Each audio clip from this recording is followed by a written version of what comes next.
I'm also being joined at this point by Harish Kapila, an Indian resident who's joining us from Bangkok. Thank you for joining us, Mr. Kapila. Firstly, take us through the moment that the earthquake hit and what was the scenario at that point?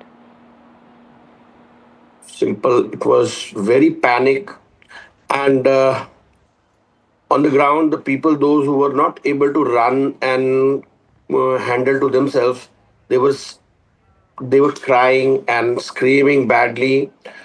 And Bangkok is a city of the flyovers, elevated highways. So everyone was scared that same the building collapsed.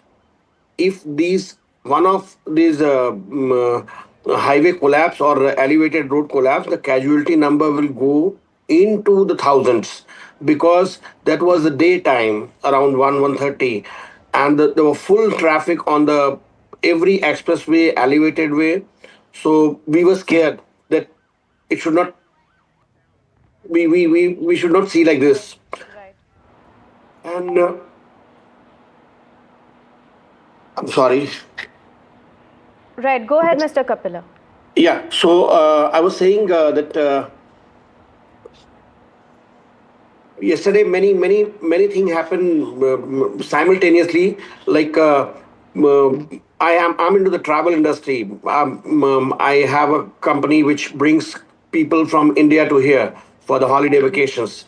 But yesterday around 15 to 20 people number, I'm sure they missed their flight due to very heavy traffic. Traffic was jammed like anything. People reached to their home in Bangkok only. They started around 2 o'clock, 3 o'clock, and they reached around 10:30. I know some people from Gurgaon. I know some people from Mumbai. They were my guests and they missed the flight. But life is now on the track, because we didn't get any casualty number from other area, apart from that building, 30-story building which collapsed and the workers trapped in that thing. Apart from that, till now we didn't hear any casualty. So we are thankful to God. Right. And Mr. Kapila, we're learning that from the ground, as of today, life seems to have returned to normal. As people are heading to work, tourists are still thronging Bangkok and they're continuing with their days. Take us through any information as far as the current situation there. Right now, I spoke to many of the people in Bangkok, my friends, the people, those who are working for me, they are my vendors, and the another companies. People are working. They start by 8:30, around 8:30, and we are following the schedule which we have. We don't get any restriction from the government. We don't get any information from our ground support teams, those who are working for us, that we should not go there, we should not go there, kind of something. Nothing. Everything is okay and everything is normal. Absolutely. And in terms of the information you've got from the government, now we're learning that yesterday, of course, an emergency was declared. Bangkok was termed as a disaster zone. But has there been any sort of alert or information, any sort of communication from the government as far as residents are concerned? What the rumors are, like these kind of 7.2 or 7.7 magnitude earthquakes, when it's repeat itself. So government, unofficially we heard that it may repeat. So people are scared to stay into the high-rise buildings. Right. Many of my guests called yesterday that they don't want to stay in the high-rise buildings, but we don't have any option. Right. Because Bangkok is a sky-rise building city, So to find accommodation over there, immediately, which is into the ground, impossible. So now people are okay. No any information from the government also, and what we are feeling that okay, now it's past, so we can go to our work, we can go to a normal life. And I pray to God the same for entire world, that it should not happen again. Right. Mr. Kapila, like you mentioned, it seems the people in Bangkok have not stopped this, have not let this earthquake stop them from continuing on with their life and their daily work. But take us through where you were at the moment this earthquake hit and what you saw.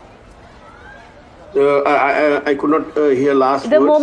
moment of the earthquake when it hit, where were you and what did you see? I was into the northern Bangkok, and I was into the open public area, like it was a market outside area, so, not very high-rise building over there.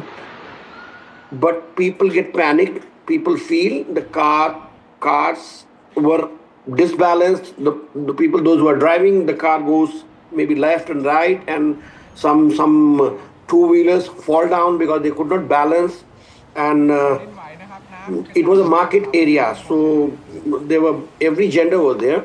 The women's were into the huge number, so they scared very badly and shout and screaming for 5 minutes. It was like hell.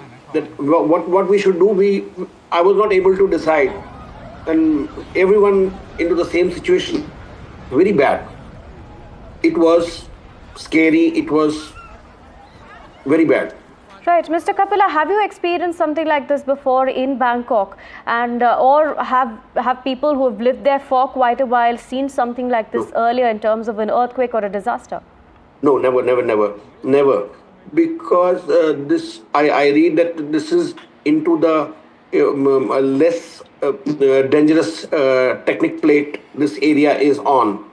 Myanmar is not. So I'm here in this country from last 15 years.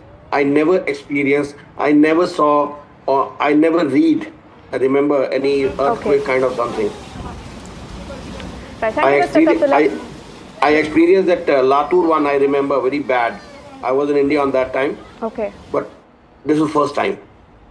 Thank you, Mr. Kapila, for joining us and sharing your anecdote of what happened and also giving us an idea of the ground situation there. We'll, of course, continue tracking the story for you as it develops.